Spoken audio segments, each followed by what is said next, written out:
5 minutes. I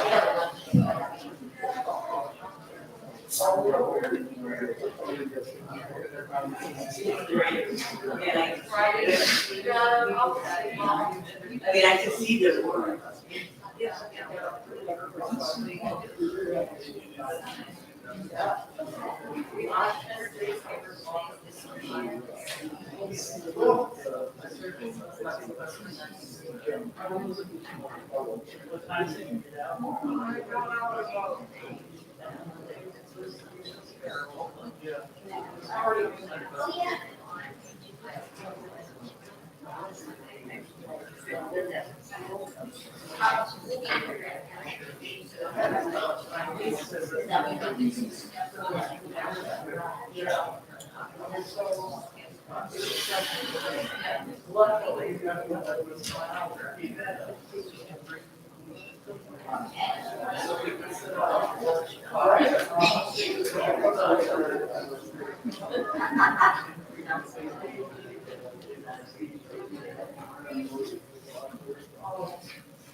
She really worked hard on that.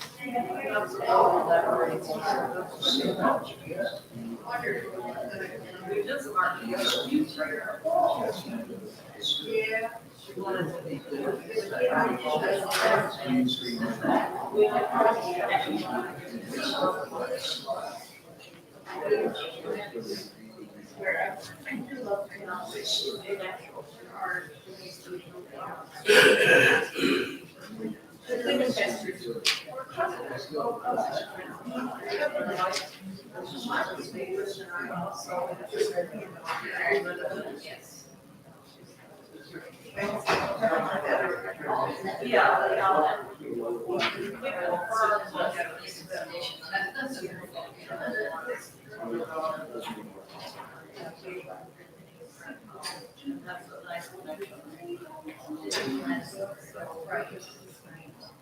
Hey, Joe.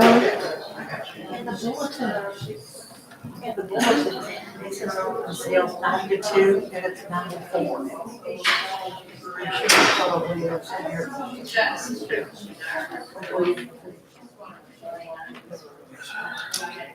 Just gonna make a note. The bulletin says. 9 to 2.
Whoever you are, we welcome you.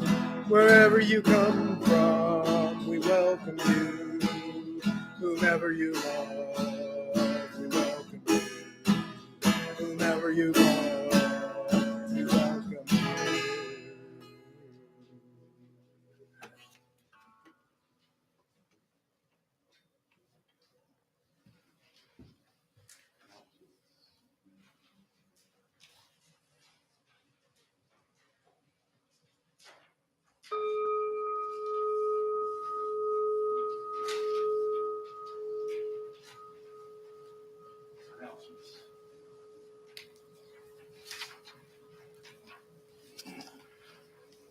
Good morning and welcome, everyone. We thank David and Reverend Tim, appearing both live and by recording, for providing today's music, as we're, as you might know, between music directors. While we continue the search for a new church musician, if you are musically inclined, you're invited, like David and Reverend Tim here today, to play an anthem and hymn on Sundays or prepare the complete music for one of our services. Contact Reverend Tim if you'd like to perform and accompany on August 28 or September 4. Those slots are still open. The multi-faith meditation sessions are back and in person, as well as continuing on Zoom. The sitting begins Tuesdays at 6:30 p.m. here at the church in the Carl Sagan Room. The Toledo Pride Parade is less than 2 weeks away at noon on Saturday, August 20. Toledo Unitarians plan to be part of the Northwest Ohio Unitarian Universalist contingent marching in that parade. If you're interested in participating, contact Jenny Gottman. Jenny right here raising her hand, or David Strickler. Our rummage sale is set for September 10th, and I was reminded that the bulletin says it's from 9 to 2. In fact, it's from 9 to 4 p.m. Sue Childers is this year's organizer, and she's asking for helpers for both the day of the event and for the time leading up to it to help collect and price items that are donated. If you happen to have a truck, we'd like to call on you to pick up a few big or heavy items, including furniture that is being donated by Reverend Tim's family. More people involved in the sale means less individual time and labor commitments, so it benefits all of us. Please contact Sue Childers and let her know what you'll be willing to do and what rummage you might be donating. I now have these opening words, ever in our midst, by Karen G. Johnston. Ancestors who spoke with bravest fire, lend us your senses, that we may know another world is on her way, breathed into life with our participation in her creation. Forebears who led the way where there was at first no way, lend us your persistence, your temerity, your assurance that the moral arc of the universe does indeed bend toward justice. Ones who went before us, sacrificing for a future not our own, help us to give us ourselves, that the common stones in our hands today might be cathedrals of compassion today, halls of restorative justice tomorrow, sheltering walls of the beloved community the day after. It is Sunday morning, the day we gather. Let us be thankful and full of praise to be in the company of those who came before us, yet are ever in our midst.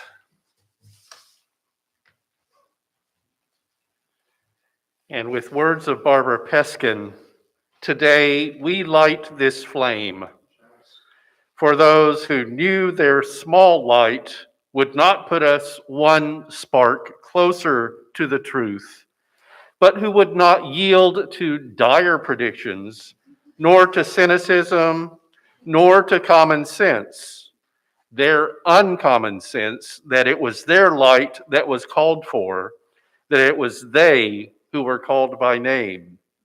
Let us do something worthy of its light. And please join me in reciting our covenant. Love is the doctrine of this church. The quest for truth is its sacrament, and service is its prayer. This is our great covenant, to dwell together in peace, to seek the truth in love, and to help one another. And our opening hymn today is number 1018. In the teal hymnal, the words will also be on the screen. Come and go with me. So today's hymn probably originated as a spiritual during the African American congregations during the time of slavery in this country. It was first recorded as by the blues musician Blind Willie Johnson in the early 20s. But at a time when enslaved people were denied their liberty and when many other types of injustice were present, this song offered hope for a better future, and it called people to journey together towards a better world.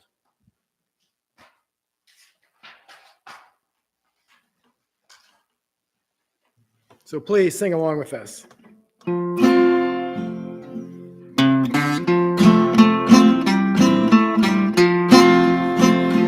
Come and go with me to that land. Come and go with me to that land. Come and go with me to that land where I'm bound. Come and go with me to that land. Come and go with me to that land. Come and go with me to that land where I'm bound. There'll be freedom in that land. There'll be freedom in that land. There'll be freedom in that land where I'm bound. There'll be freedom in that land. There'll be freedom in that land. There'll be freedom in that land where I'm bound. There'll be justice in that land. There'll be justice in that land. There'll be justice in that land where I'm bound. There'll be justice in that land. There'll be justice in that land. There'll be justice in that land where I'm bound. There'll be singing in that land. There'll be singing in that land. There'll be singing in that land where I'm bound. There'll be singing in that land. There'll be singing in that land. There'll be singing in that land where I'm bound.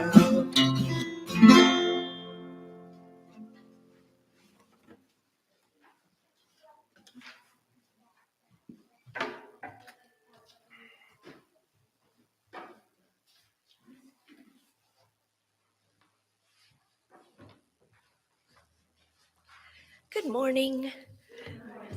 For those who may not know me, my name is Ginny Gottman. My pronouns are she, her, and I am here to conduct the ritual correcting of the second source.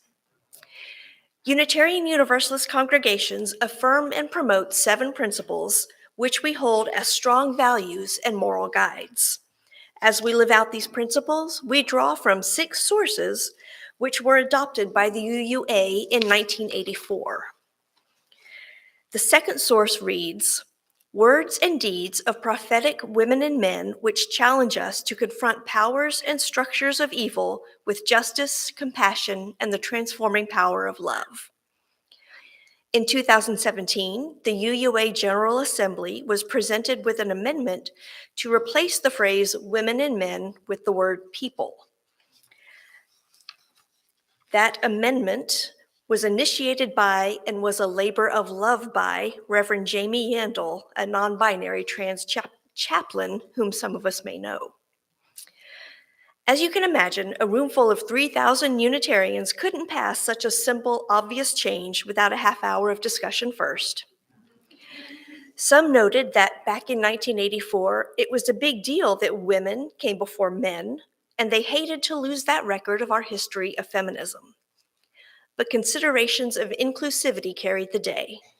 Not only did the change support and include non-binary people, it also expanded the pool of prophets to include children and youth.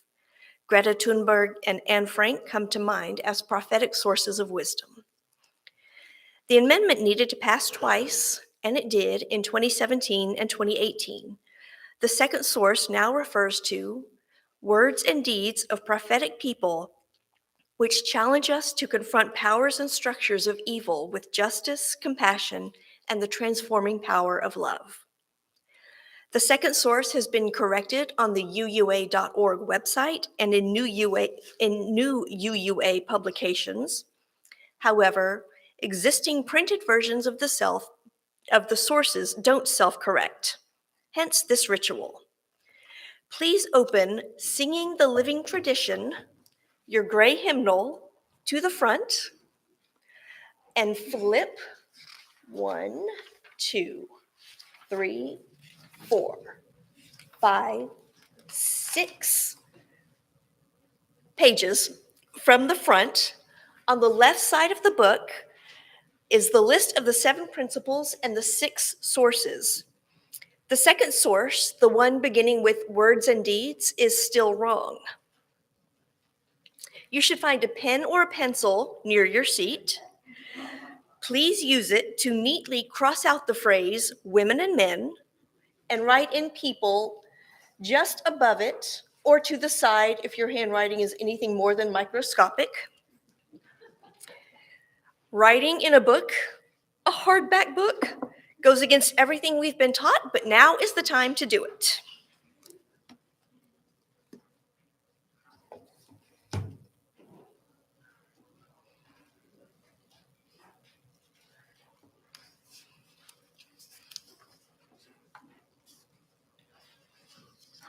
When you are finished, take Singing the Journey, your teal hymnal, and flip 1, 2, 3, 4, 5, 6, 7 pages from the front and make the same correction. I will give you another minute to do that.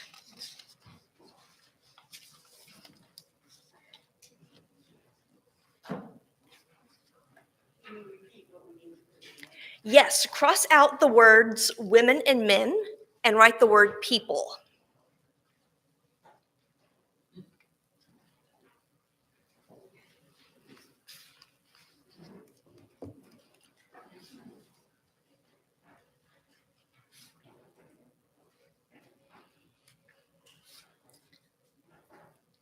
Of course, not all of our hymnals are in use this very morning.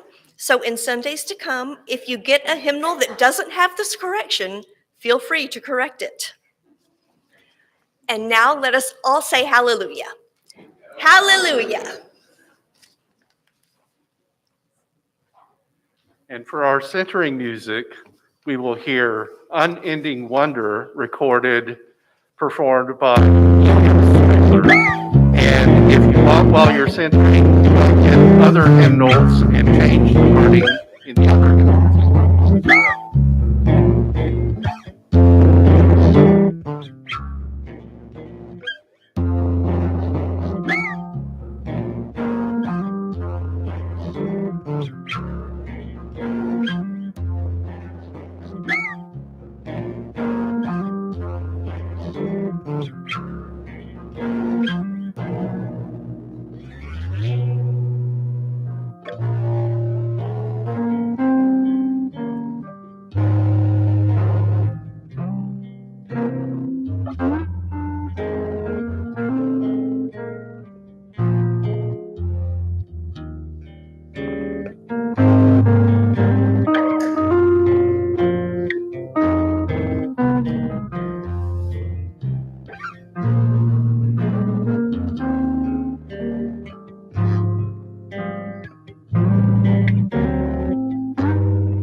Thank William for that meditative music. And from there, let's go into a time of meditation, contemplation, and prayer. These are words by Stephen Schick. For all the saints whose perfections and imperfections have shaped my life, I give thanks. Some have traveled with me a long time and witnessed the best and worst I have offered the world. Others have been with me only briefly. Among these traveling companions are those who have died but have not vanished. Sometimes they arrive unexpectedly in the middle of my busy days and ask what I'm doing and why. In quiet moments, they come to rest in the innermost part of my soul, telling me I am not alone. Sometimes they arrive as ghosts of my unfinished business. Floating freely through closed doors, they unlock my certainties to remind me of what I did or failed to do for others. My saints don't perform miracles with bags of magic tricks. Rather, they are transformers who change my life. Let's observe 1 minute of silence.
And let's have spirit of life.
As you can see from an asterisk in the order of services list of our Unitarian Universalist principles and sources, and you learned about during our ritual at story time, the term prophetic people in our second source came about by the efforts of Jamie Yandel, who at the time was a member of our congregation, who we later ordained, and who is now a minister in Texas. These are words Jamie wrote about their activity in getting prophetic women and men to be changed to prophetic people in the sources of our living tradition. Revelation is not sealed. The feverishness on the floor of General Assembly on June 24th, 2017 peaked as I tremulously approached the microphone to propose my bylaw amendment updating the second source from prophetic women and men to prophetic people. I had traveled over 1,000 miles, utilized vacation days from my job to secure the time off, received a scholarship from my congregation to help with funding the trip, and worked for nearly 3 years in pursuit of the next 75 seconds. With sweaty palms and waves of nausea, I took a deep breath, leaned into the trust and love I have for my people, which made me believe this change was even possible, and introduced the motion. I spoke in favor of my own wording. Using language like women and men reinforces the gender binary, which fails to acknowledge and does not fully embrace the experiences of gender non-binary and transgender people, nor the gender fluidity of cisgender people. I wish to thank the churches that rallied in support of this movement and got their petitions to the UUA. I wish to also acknowledge those who have come before me, particularly womanists and feminists, who gave so much to be included at the table alongside men. And now it is our turn to continue that work in order to ensure a more inclusive world for our children and youth so that they know that they are loved and embraced here. The delegates voted in an overwhelming majority to adopt the new language. The assembly hall erupted in cheers and clapping. A smile broke out on my face for the first time that day, and my spirit was filled with joy. I felt invincible that day, but the process actually began years before. I remember the first time I read our 7 principles and 6 sources just prior to becoming a Unitarian Universalist. I knew that for me to fully commit to the path of Unitarian Universalism, I needed to feel included and seen, like I was a visible and vital part of this living tradition. The binary language of women and men did not include me and so many others like me. So I wrote to the meeting planner for General Assembly in 2015, asking them to update the language of the second source I encountered first on our official website and then in our pews while leafing through our hymnal. I remember feeling surprised that this was something I had to do. Surprised that these progressive people I so much wanted to be a part of were living with this glaring and jarring wording. I quickly learned that the first task toward updating this bylaw was a submission detailing the new wording. I set out immediately to gain petitions from certified congregations stating their approval of the update and change. I first asked my own church at the time, First Unitarian Church of Toledo, and the Board of Trustees was in full agreement that this was an overdue update.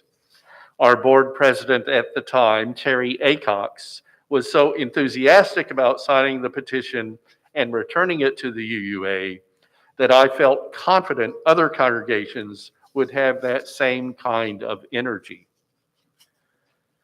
The delegates voted in 2017 at General Assembly in New Orleans to approve the language, which meant the wording update moved into a final vote at the following GA in Kansas City in 2018. An almost supermajority voted yes. The official language was updated from stating prophetic women and men to state prophetic people. And our second source now officially reads words and deeds of prophetic people, which challenge us to confront powers and structures of evil with justice, compassion, and the transforming power of love. I know that this language update is only part of a much larger picture that I and so many others continue to work toward. It was and still is up to the people to support and show up for trans and non-binary persons in our congregations, our communities, our association, and our world. Our religious tradition had not witnessed a successful proposal to update our covenant of the 7 principles and 6 sources since 1995.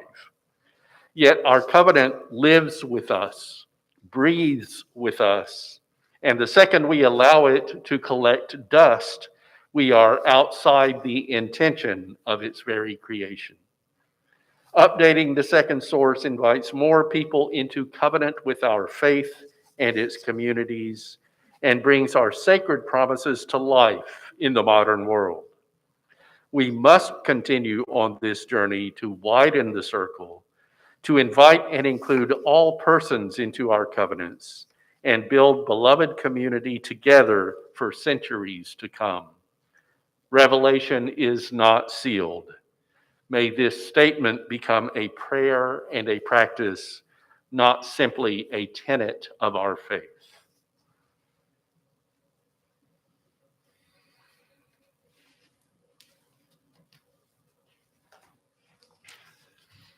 I apologize for earlier failing to mention William Strickler as one of our musical performers today. So William, wherever you are, we thank you so much for your music.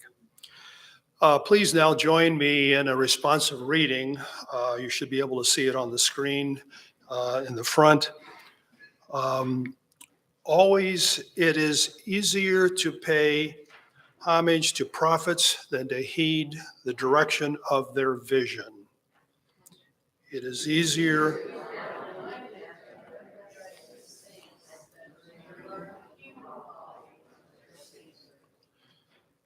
It is easier to glorify the heroes of the race than to give weight to their examples.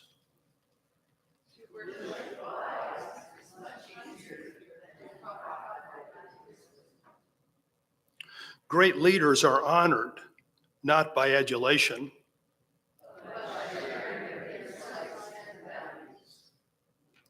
Grandchildren of those who stoned the prophets sometimes gather up the stones to build the prophet's monument. Always, it is easier to pay homage to prophets than to heed the direction of their vision.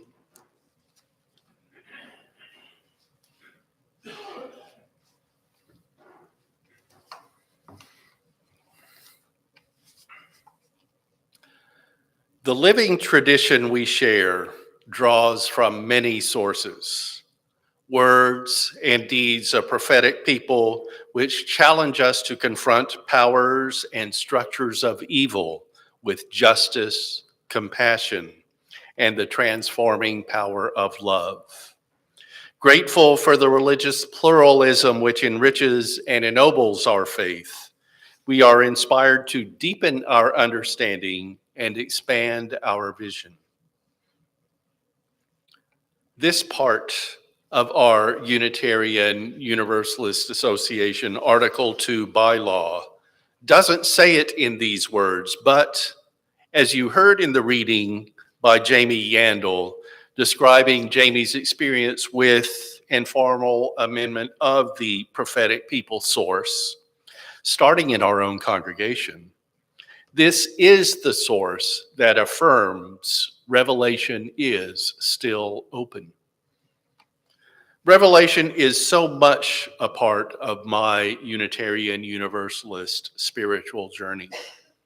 I hope it is for you too. Open revelation, the fact that we're still and always exposed to words and deeds that transcend the customary in our lives, makes the religion I practice a living one.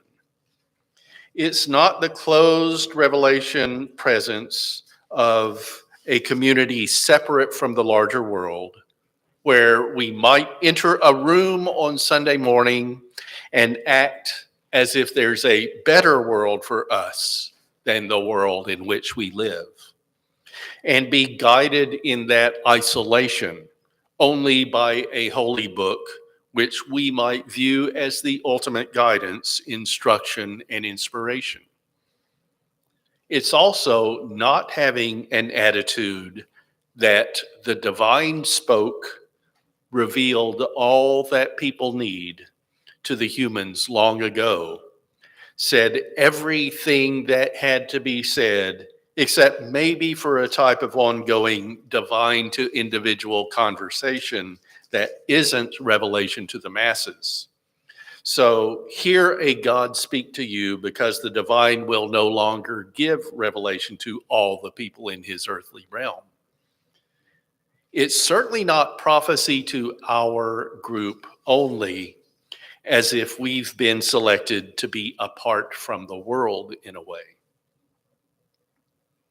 Remove the faiths that follow Scripture, and open revelation still might be a wider concept for Unitarian Universalists than for those who might try to sort out what comes to mind for themselves or from sage guides and seems true. We Unitarian Universalists, believers, agnostics, atheists, all being together in religious community, have a different interpretation of the divine. We don't seek the celestial and ignore what's present among us. Some of us dismiss the divine entirely, while others of us try to be inclusive of possible divine revelation, past and present, along with interpreting the divine as coming from the words and deeds of people throughout time, with no stopping point, and with no particular medium in which divine, as in prophetic words, can come to us. Not just scrolls, books, pronouncements, but also songs, plays, films, and even television shows, social media posts, viral videos. Just about anything can contain prophecy. We try not to close ourselves off from the world in all its revelatory being, and we can recognize that revelation can come from the universe and from within ourselves, from recognized Bibles, and from something that relates with only one person, and that the revelation can have effect on one individual as validly as to the entire 8 billion population world. And revelation, prophecy, isn't just nice words of inspiration. We can also think, for example, of Hebrew prophets whose words and actions shocked the norms of their societies. We Unitarian Universalists continually build our religion, individual and congregational and organizational. And we might recognize that something might be revelatory to one or some of us, but not to others. But that doesn't diminish its prophecy reaching where and who it matters. We're not a faith with a creed that all believe. We have statements of what we hold in common, currently the 7 principles and 6 sources that I've been preaching on in these Sunday sermon series. But those statements haven't become fixed revelation either. They're currently being reviewed, revised, rewritten, in a way reminding us that the gist of the revelation is what's important, not the actual wording, though many of us have strong views about construction and content of the language. This second source of our living tradition contains more than general inspiration, though. It's not just a statement that Unitarian Universalists are open to revelation, however that might come to us. In this source, there's a challenge point, confronting powers and structures of evil with justice, compassion, and the transforming power of love. It's what we do with revelation that matters. We don't just say, "What nice words, what poetry. This could be divinely voiced." It's not setting down chapter and verse of Scripture. No, we find that words and deeds of prophetic people can be used to confront evil by people, by groups, in the systems of the world, with justice, compassion, and the transforming power of love. A fairly recent example of that is Unitarians and Universalists, and then post-consolidation, the work of Unitarian Universalists in the U.S. Civil Rights Movement. Though he was a Baptist minister, the words and work, the prophetic leadership in voice and action of Martin Luther King Jr. are very important in Unitarian Universalist spiritual formation. He embodied justice, compassion, and the transforming power of love. The prophetic people who give us words and deeds can be religious leaders, poets, even government officials. Those might bring the rarest prophecies. And people we won't have known about other than from their tragic situations.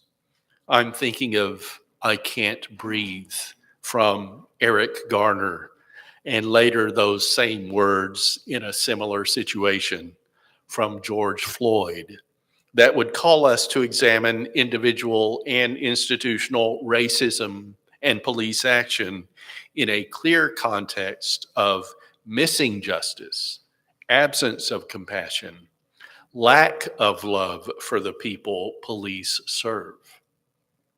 And remember, the focus is not on particular people as prophets, but the words and deeds that make prophetic points, people's thoughts and actions. I'll add that prophecy is rarely prepared as a tool for justice, compassion, and the transforming power of love, as if prophecy comes from the preaching of a sermon, the writing of a book, the call of a leader. No, it's more in the moment or found in the written or moving work, or in the response and even resistance to wrongful actions. It's up to us to use the prophecy we find to make justice, to show compassion, to transform the world with powerful love. Find revelation for yourself and for all. Confront the powers and the structures of evil, however that evil exists. And in the end, let love, with compassion and justice, transform this planet into a place in which there is no room for evil. So be it.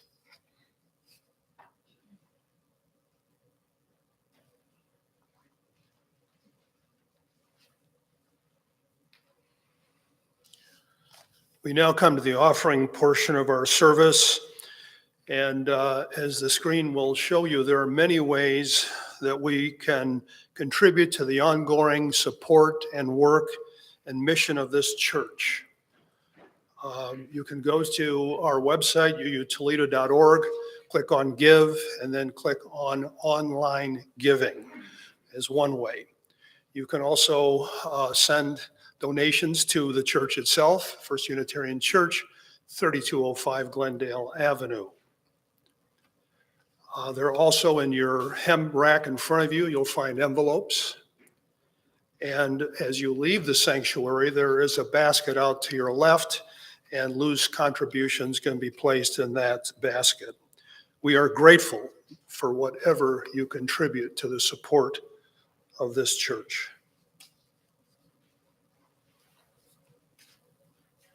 And now we have coming soon a preview of attractions. Next week, our 9:45 spiritual forum. We're not sure what it's going to be yet. We've been kind of ad-libbing in July and August. Today was a nice presentation by Arun Nataraja on the Misa Criolla at the Vatican. Next week, we'll see whether it's conversation or video. We'll figure it out. Why don't you come and figure it out with us, okay? And then the 11 a.m. Sunday service, continuing this series, which is now on our 6 sources, is the third source, Wisdom from World Religions. And don't forget, right after the service, coffee hour, social time, straight down the hallway to Fellowship Hall. I have these closing words now by H.G. Wenzel. Keepers of the dream will come again and again from what humble places we do not know, to struggle against the crushing odds, leaving behind no worldly kingdom, but only a gleam in the dark hills to show how high we may climb. Already there have been many such heroes, people whose names we do not know, but those words and deeds will still light a path for us. As we send the flame of our chalice into the community, let it show that path set into the ground by the words and deeds of prophetic keepers of the dream, so we may see, know, and continue our work.